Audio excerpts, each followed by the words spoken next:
এই লোকটি যখন সকালে ঘুম থেকে উঠত তখন সবার প্রথমে তার তলোয়ার দিয়ে মরুভূমির বালি হাতড়ে দেখত। এরপর সে পা দিয়ে আরও একবার মাটি অনুভব করত। হঠাৎ তার সামনের বালি ধসে যেতে লাগলো। এটা দেখে সে এত উত্তেজিত হলো যে সাথে সাথে তার সাথীদের ডেকে নিল। আসলে মরুভূমিতে কুয়ো খোঁজার এটা সবচেয়ে পুরনো পদ্ধতি। এখন 3 দিন ধরে তাদের ঠোঁটে এক ফোঁটা জলও লাগেনি। তারা তাদের জীবনের সমস্ত আশা এই কুয়োটির উপরই রেখেছিল। কিন্তু যেই না কুয়োর ঢাকনা সরানো হলো, সবাই অবাক হয়ে গেল। কুয়োতে এক ফোঁটা জলও ছিল না। সাথীদের হতাশ মুখ দেখে ক্যাপ্টেন রাগে এসে একটা ইট তুলে কুয়োর মধ্যে ছুঁড়ে ফেলল। কিন্তু নিচ থেকে আসা ধীর আওয়াজ আবারও সবাইকে হতাশ করল।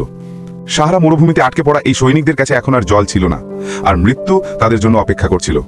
তবে ক্যাপ্টেন হার মানেননি। তিনি জ্যাককে কুয়োর ভেতরে গিয়ে দেখতে বললেন। নিচে শুধু হলুদ বালি ছিল, কিন্তু যেই জ্যাক আবার ওপরে ওঠার প্রস্তুতি নিচ্ছিল, সে কুয়োর দোয়ালে আর্দ্রতা অনুভব করল।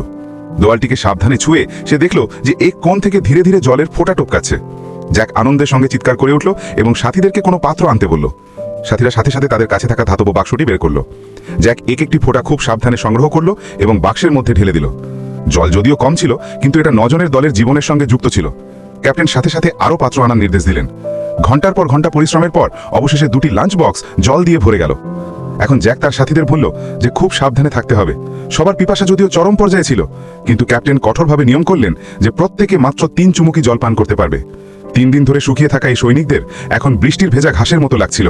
জল কম ছিল, কিন্তু এই সৈনিকদের জন্য বাঁচার আশা হয়ে উঠল।